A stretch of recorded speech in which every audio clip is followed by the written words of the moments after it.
Hello everyone, Kent.Bressler here. I want to welcome you to Kent's Kidney Stories. During our time together over these podcasts, I'd like to discuss kidney disease. I'd like to tell you about my journey as a transplant patient, but also talk about dialysis, kidney donation, and just about anything else that might be of interest. Kent's Kidney Stories, podcast endorsed and sponsored by kidneysolutions.org.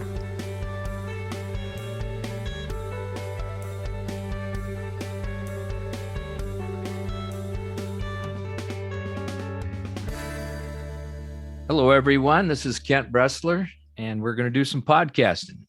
I'm glad to be back in the saddle and got some really great news that the podcast is doing very well. And I want to thank Jason Nunez for helping me with this podcast. He's been a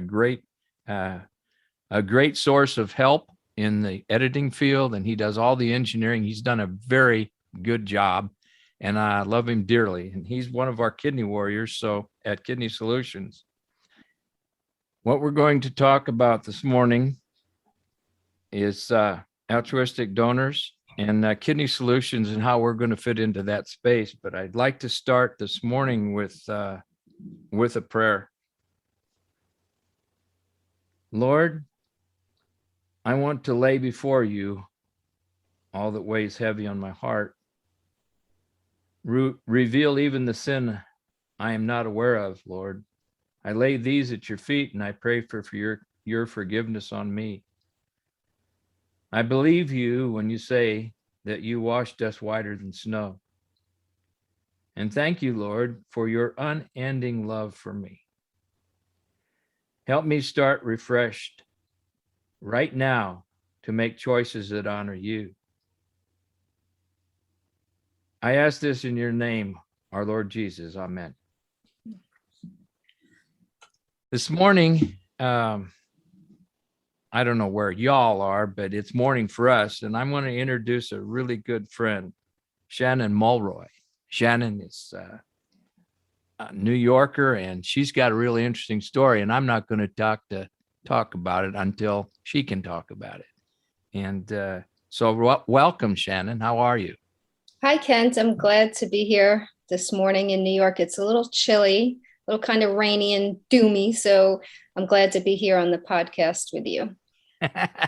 You know, you have a great story about your family and about where we're going at Kidney Solutions with living donors. So I want you to tell us a little bit about how you're connected with the kidney world.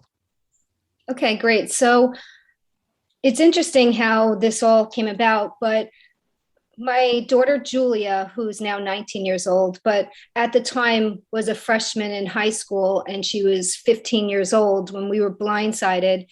And I use the word blindsided really because that's what it was. We were blindsided with a rare kidney disease called focal segmental glomerular sclerosis. And yes, it is a mouthful. It was so hard for me to pronounce that word that I actually made up business cards so I could repeat the sentence over and over: focal segmental glomerular sclerosis. And I passed them out, and I still continue to pass them out to everybody and anybody who will even take them so they could see this and say, what? And then I could start getting into things with them. We call it FSGS for short. So that's what I'll be using going forward. Yeah, that's what we want. We want to use FSGS because we don't have to say that long word. And nobody's going to understand it anyway unless you have it. So I literally had to repeat over and over because it was like a tongue twister for me. I couldn't get it out of my mouth correctly. And I kept reading it over and over. Like, what is this? But the business cards help because also every time I pass them out, it's in hopes that somebody will take an interest and maybe help find a cure or something. So it's a twofold on that. But anyway, she was a freshman in high school when we were blindsided by this. And like everybody else, it was the typical symptoms. Her eyes were swelling, thought it was allergies, and ended up doing blood work in the emergency room, and the rest is history. So from that time as a freshman in high school to fast years later, she was in end-stage kidney failure on dialysis, which anybody who knows anything about dialysis, it's certainly not a place for anybody, never mind a young adult or child at that time. It was just traumatizing to this day. It still, hits that nerve in me just even hear the word dialysis. But nevertheless, we were on dialysis. And at that point, I was in desperate search to find her a donor. So me being me, I get out there, I sit down and at my dining room table, and I made a real heartfelt, deep, emotional, passionate letter. And I always think back, I said, I've never asked anybody for so much as $1, to borrow $1 or borrow anything or ask anybody to give me anything. And here I am, I have to ask the world to give me a kidney to help save my daughter's life. So it's very difficult to sit down and write that letter, but I did. And at the time, I wasn't into social media. I was a very private type of person. But when I thought about things, I said, well, it was a matter of either I choose social media or I choose a casket. That's how deep I felt about this. And I said, well, here we go. And I went and put it out, made myself a Facebook, made myself, a Twitter account and Instagram. And I said, okay, let's open the gates. Here we go. And then I put it out, but at the same time, I was on the baseball field where my son played, who's also my daughter's twin. And I had seen a mom there that I had met when the kids were freshmen in high school. And at this point now, they were juniors. And she said to me, what's the matter? You look so sad. And I said, well, my daughter's on dialysis and she's going to die if she doesn't find a match, a kidney. And I asked her if she would pass out these flyers or, send to friends and family.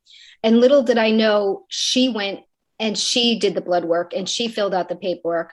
I had no idea. But when I did find out, I was just in complete shock. A mother of 2 kids.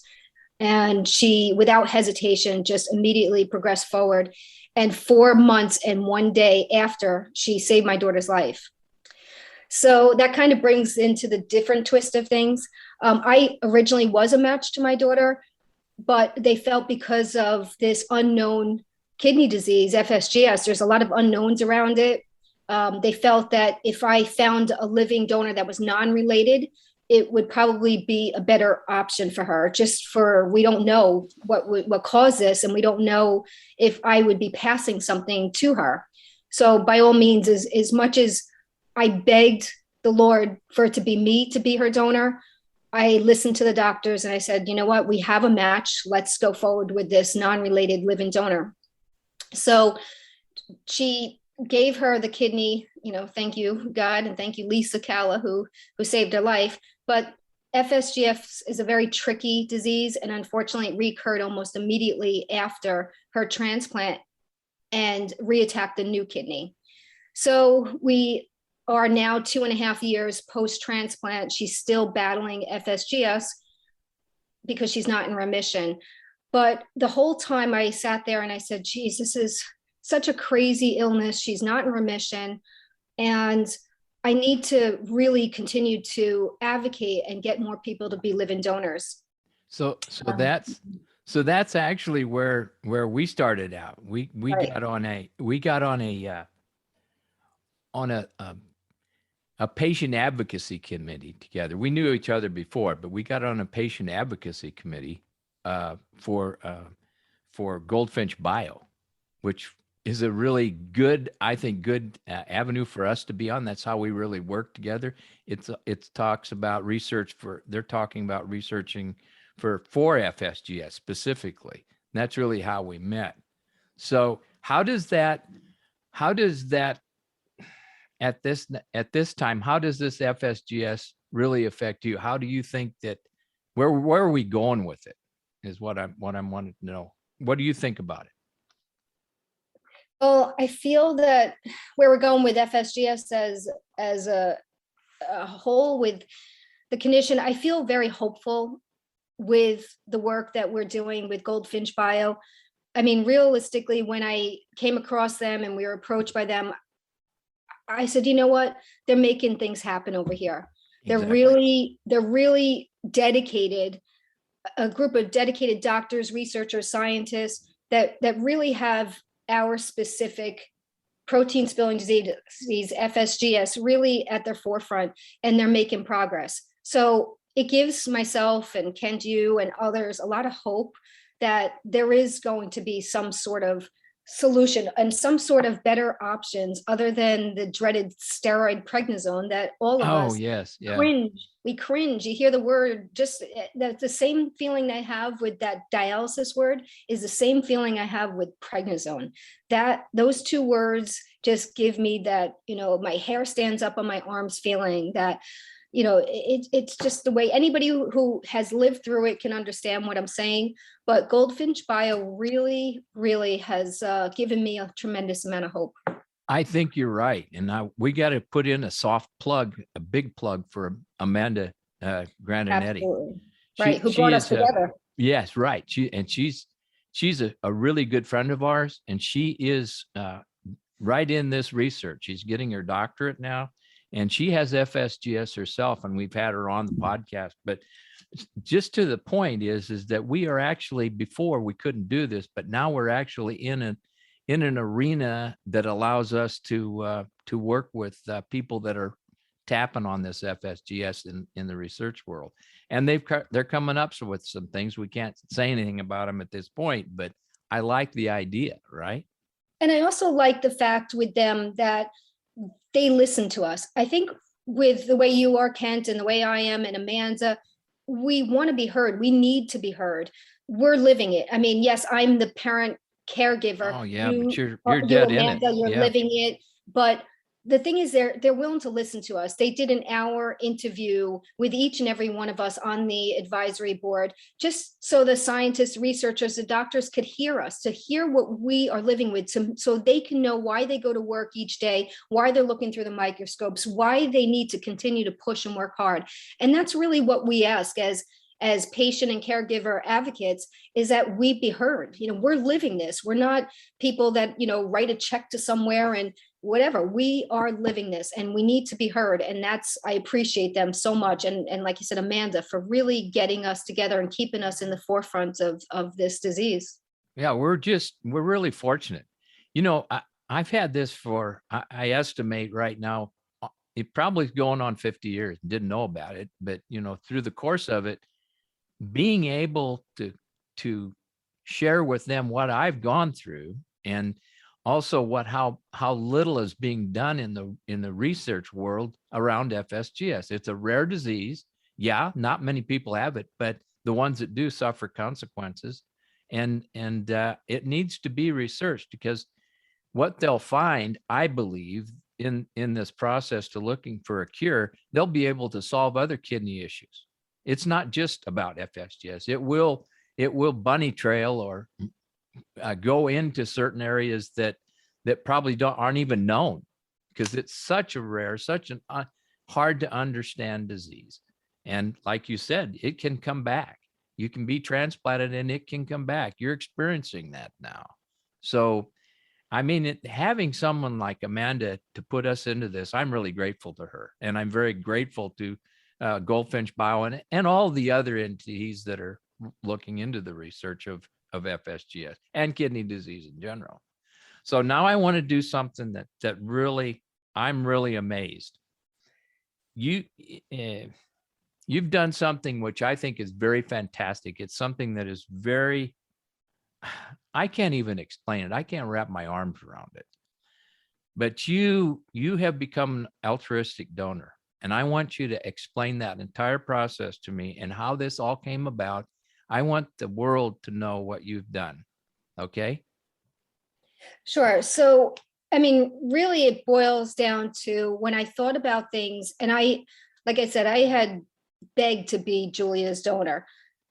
I really felt that I wanted to do this as her mom. I mean, rightfully so. I wanted to do this. Sure. But again, when the opportunity came up, it was that's how it had to happen, is that it was a non-direct. So, but the passion inside of me still didn't stop because of that.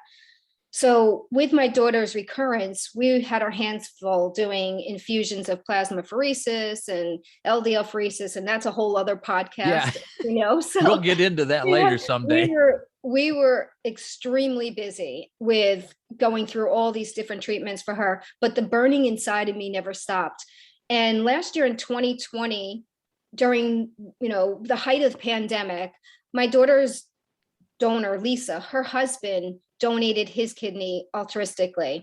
He actually told us, and he said, I have to tell you something. I was so amazed by what my wife did. I couldn't sit back and not do the same to somebody else. And I just hugged him. I just was in even tears. in the pandemic. During the pandemic, but I didn't even care. I was so amazed by him doing this and the impact that she made on so many people and continues to make, that he went and donated his kidney altruistically himself. So, and I said, wow, this is truly amazing. But the whole time inside of me, I kept thinking, my daughter was still going through a lot of things at that point. She actually had to go on a chemo. They were trying to use this leukemia type of chemo, repurposing it to see if that would help get her into remission. So we were pretty heavy dealing with her treatment, but the burning inside of me continued. So now at this point, things have really simmered down and she's in college. So I sat down one day and I said to my husband, I said, I cannot stop thinking about this. I think about it daily. I really need to go and donate my kidney. And the interesting thing, my husband turned around to me, because we had not discussed it fully. My husband turned around to me and said, you know what? I thought the same thing. I want to do it also. So here we are. I was like, oh my goodness. Okay. So the very next day I'm on the phone with the hospital and the coordinators. And I was like, told them what I wanted to do and what we wanted to do. And we immediately started the process. And it was interesting because here we are, I'm saying, talk about date nights. Most people go to movies, maybe go out to dinner. And here, him and I are going into Manhattan doing full day of living donor appointments to try to be living donors. And I thought that was really cute. I said, geez, this is what our marriage is boiled down to after 25 years. I thought it was pretty funny. Well, but, you're right in the middle of it. That's right. The most amazing thing. It is you. It is, right. That's what you're identified with. And that's your passion to fix. I'm sorry to break in on you. Go ahead. Keep going. Oh, no, it's okay. So it was exciting. So we started the process pretty much immediately. And the one thing about it is that I'm the type of person that I have zero patience. If I'm doing something, I'm doing it now. I'm not waiting for anything. So the hospital at New York Presbyterian and the city, they scheduled a majority of our appointments all in one day. So we got a nice chunk of that done in one day, which was helpful because we live in Long Island, which is outside of New York City. So a good hour drive, I would say. But the hour drive to me meant nothing. I mean, I look at the big picture. Okay, sure, an hour drive, absolutely. Whatever, who cares? Yeah. But we were able to schedule the majority of our appointments in that day. And then some of the other appointments, I mean, there's so many appointments you do have to go through as a living donor. But there was no question for me what my end goal was going to be. And I needed to do this. I needed to save someone's life. So what we did was we were part of what's called, we went as part what's called like a kidney swap. Some people call it a kidney exchange or a kidney swap. Yeah. And that's how we were going to do it. So I was going to do it altruistically, where I donated my kidney to one person. And in exchange, I get a voucher. So that voucher, I could name up to 5 people for. And I put my daughter and I put her twin, my son, who's very healthy, TJ, he's very healthy, thank God. And I also named my husband because, at that point, we don't know, where he's going to be. So I named our family in for these vouchers. So explain the voucher, specifically what that means. Right.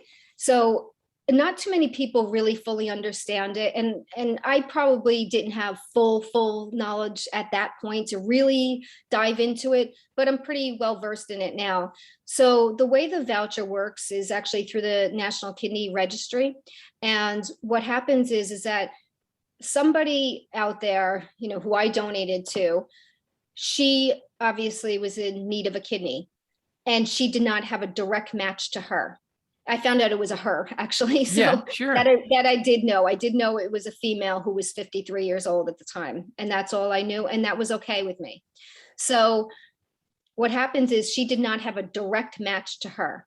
So whoever was willing to donate a kidney on her behalf donated to somebody else. And that's what's part of a kidney chain. So Yeah. that person donates to somebody else and gets the voucher and gives it to her.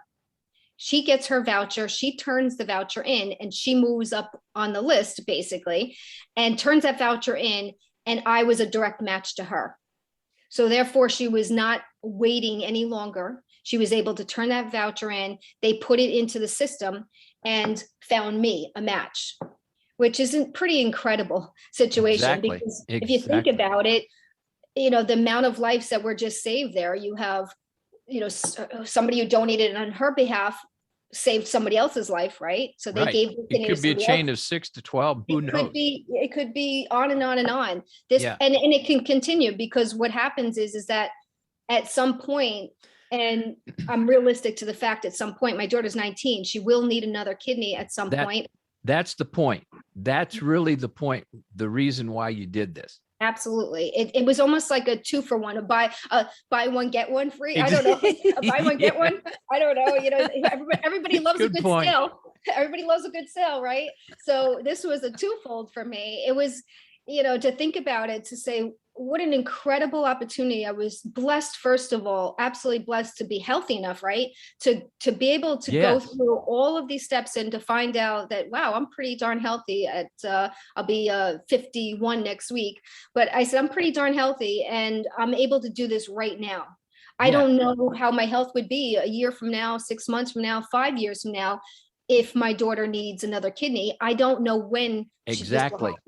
So I wanted to do this right now while I'm healthy enough, and God willing, I was. So I am healthy enough. So I was able to not only save this woman's life, but down the line, the next part of this chain will be my daughter. Right. And she's going to be there. Yeah. Right. So she will turn her voucher in. And I use the word voucher, but I actually call it the Willy Wonka golden ticket. That's exactly what I said. I said, I got the golden ticket.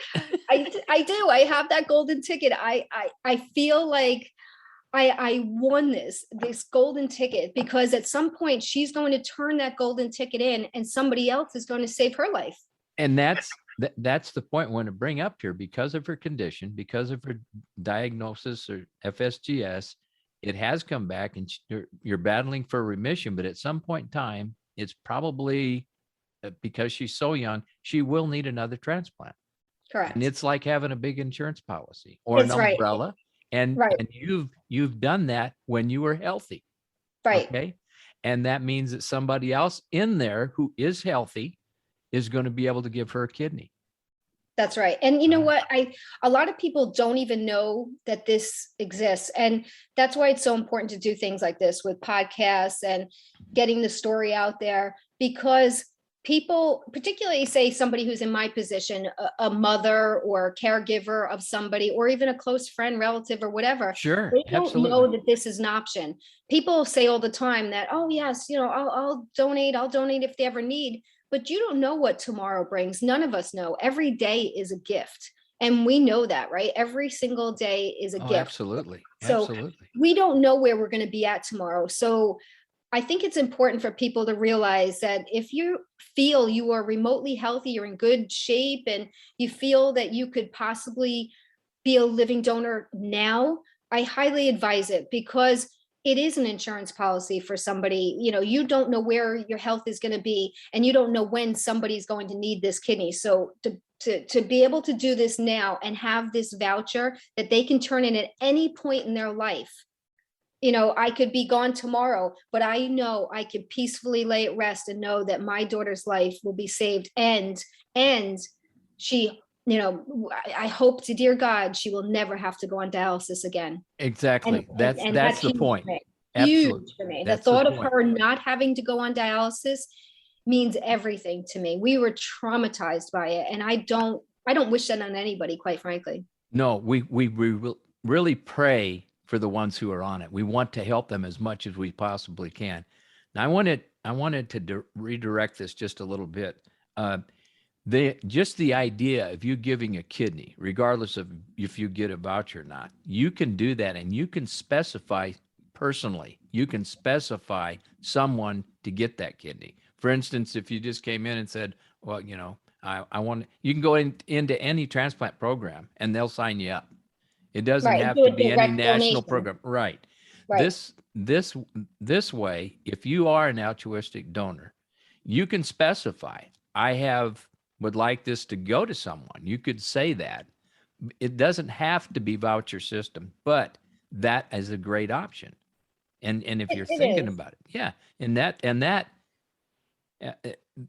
actually having the ability to move out front and say, I want to give someone the gift of life, if you will. And that's just good enough in itself. But it also means that you're healthy. All right.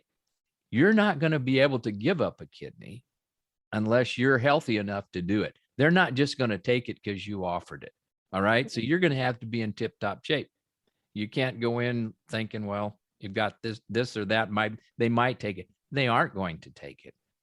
There's a lot that goes through it. Yes, there's a lot. Absolutely, and that's what you have to do to become a donor. And it was one of those things again that I was pretty persistent about. Getting everything done, Yeah. and you have to do your typical tests. You're going to do your EKG. You're going to do a chest X-ray, and at my age, I had to do a colonoscopy. You do your mammogram and your womanly tests. Sure. But the other parts of it is doing the psychological. I did have to meet with their psychiatrist and their social worker. And you got through that, didn't you? Oh yeah. Oh yeah. I sure did, with flying colors. Thank you. But it was interesting. We had nice conversations, but they really, some of the questions they asked, I didn't even think that they would ask, but they're right.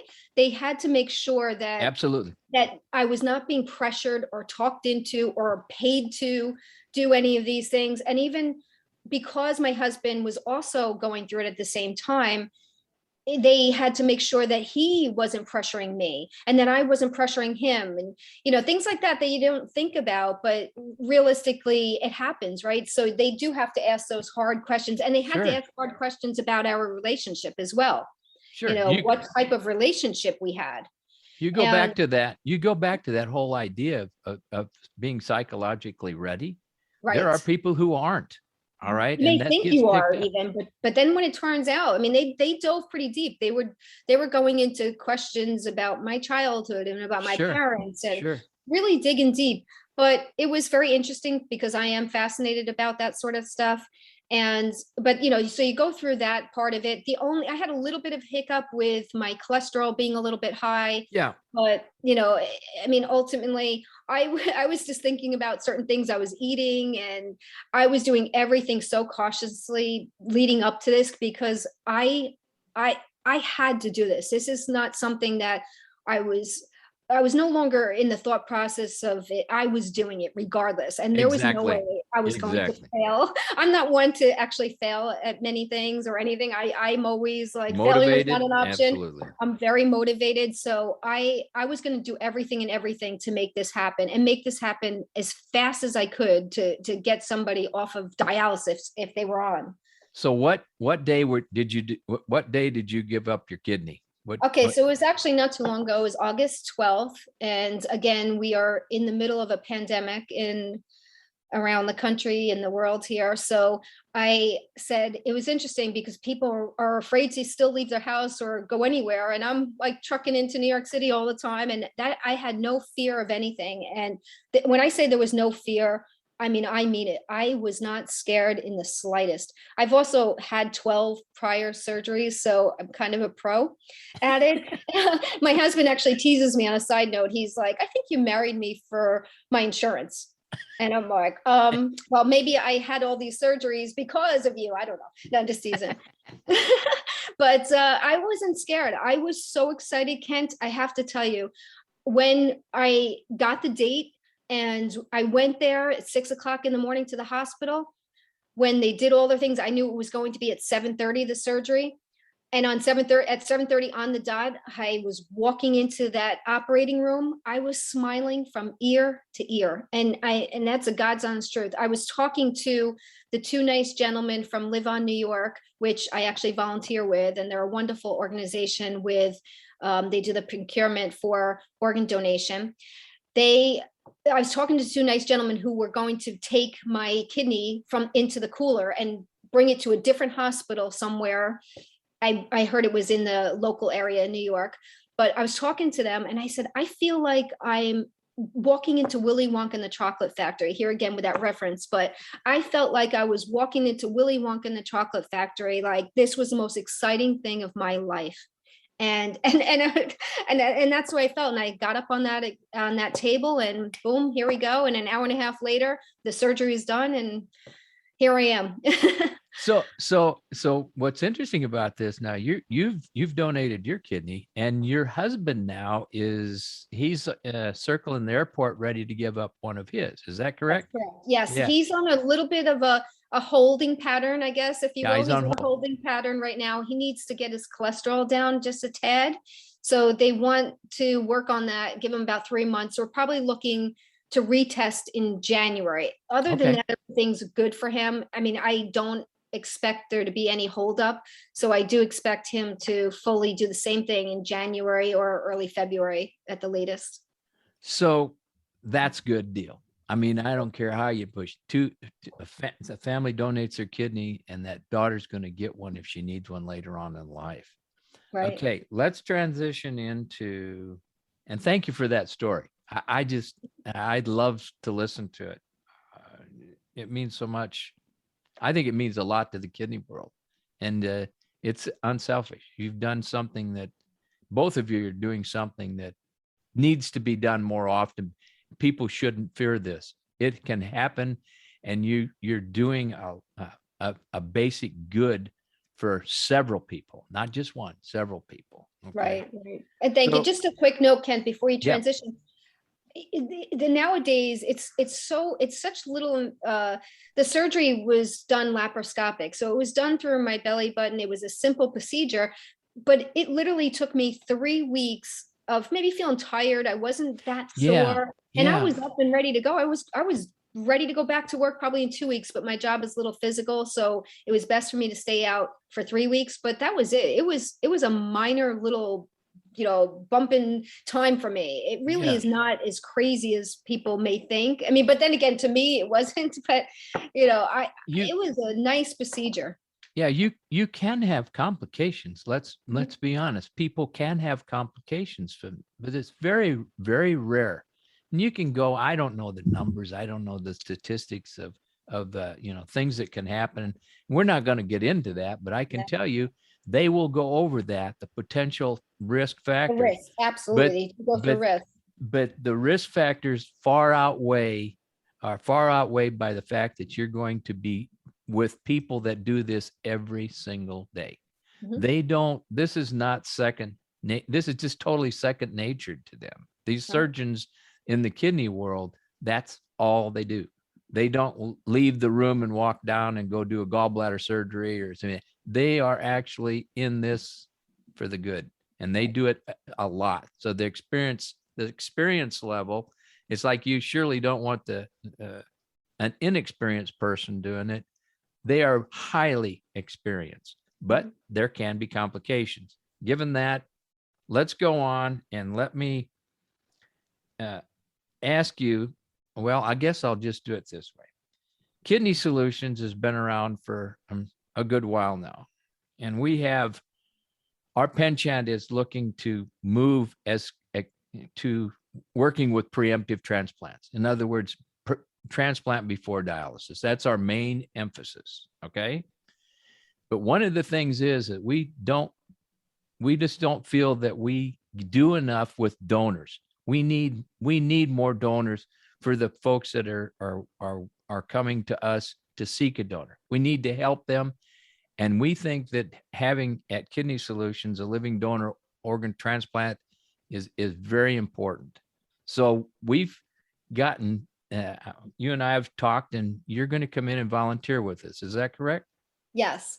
So what happened, Kent, is that, so everybody understands, is that when you and I had met, officially, I guess, with Goldfinch Bio on the advisory board, I just was like everybody else, I guess, to pat you some on the back, but everybody who meets you and comes across you really is so passionate about you and how much you've helped them. And I listened to you, and then I started joining your support groups on Monday, and I just loved coming every single week. I continue. I love to listen and hear the people talk, and I felt now we're all friends, and I want to see these people get help. And I reached out to you and I said, Kent, I want to help somehow. I need to be part of this Kidney Solutions, and I need to help you. I mean, I believe in your passion, your vision.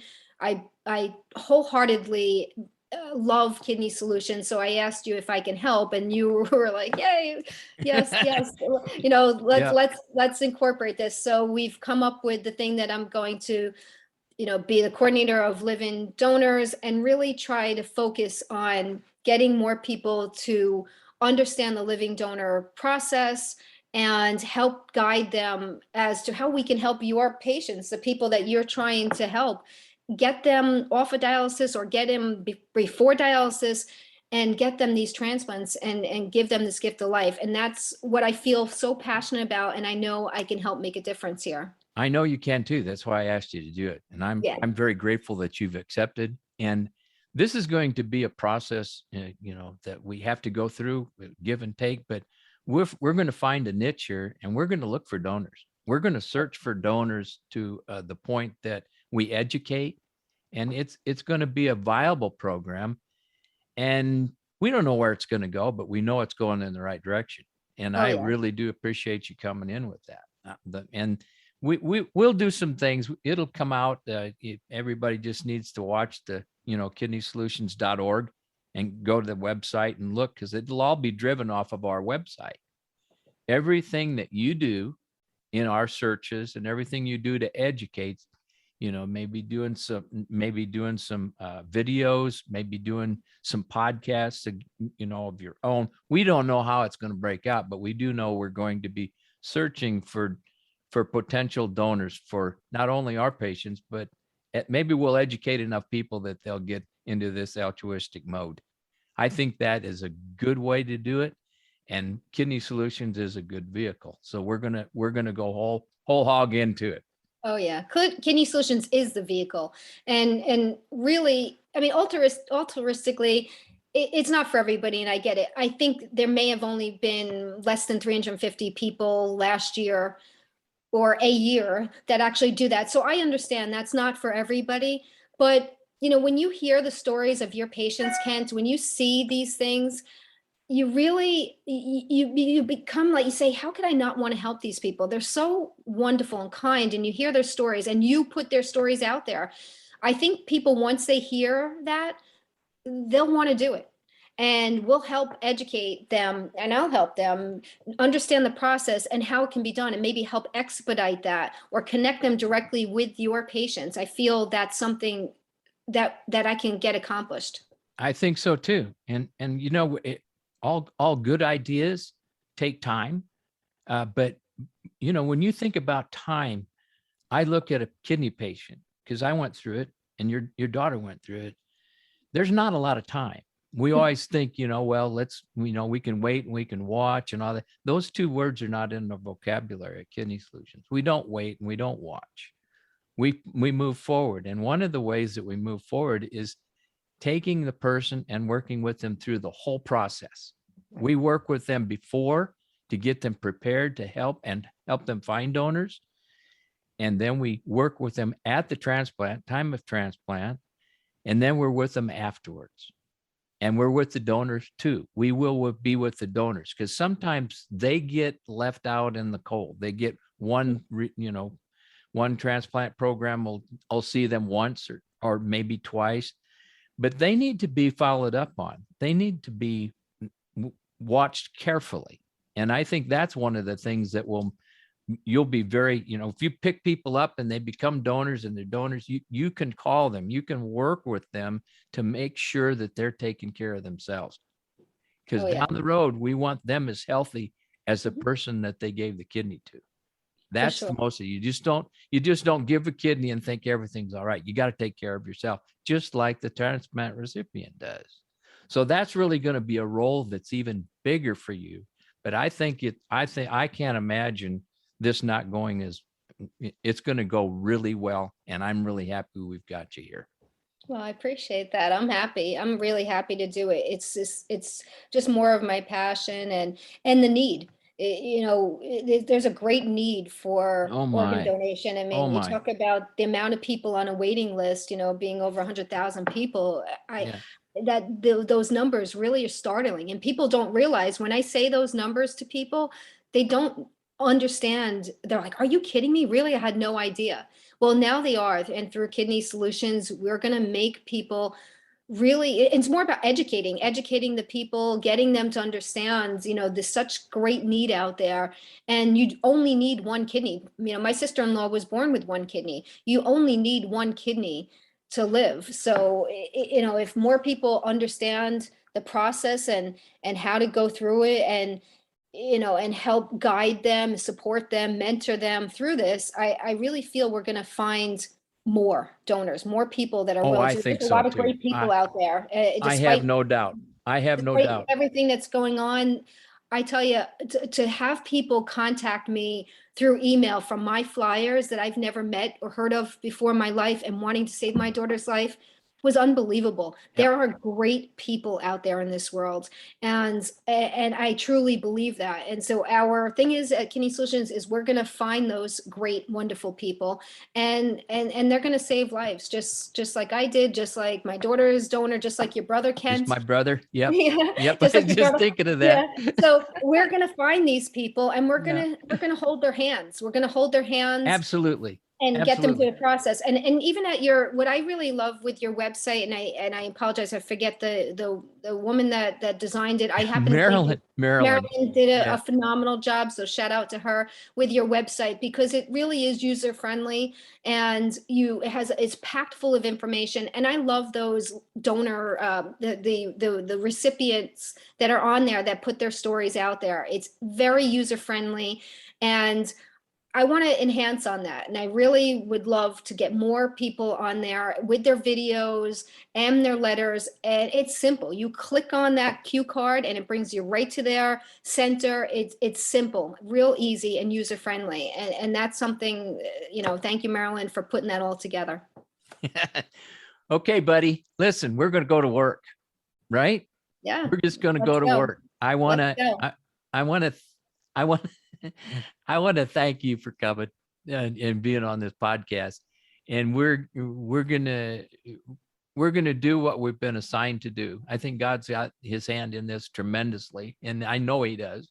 And I know that there's a way for each and every one of us to do this. If you're listening to this podcast, I'm going to beg you, I'm going to pray that you will send it out. Let people know about this podcast and listen to this information, because it's so relevant and it saves lives. 13 people die every day waiting for an organ. 13 people a day. We can fix that. We can dent that. And it's not only in the preemptive world, it's where people on dialysis. We never give up on those folks, ever. We want them transplanted. That's what we want. We want to see that happen for them. If it's physically possible, we're going to do it. Okay. We want to do it. It's not a matter of growing or getting bigger or having numbers or more this or that. What it is just patient focused. We're looking at patients here and their families, and we're going to work directly with them.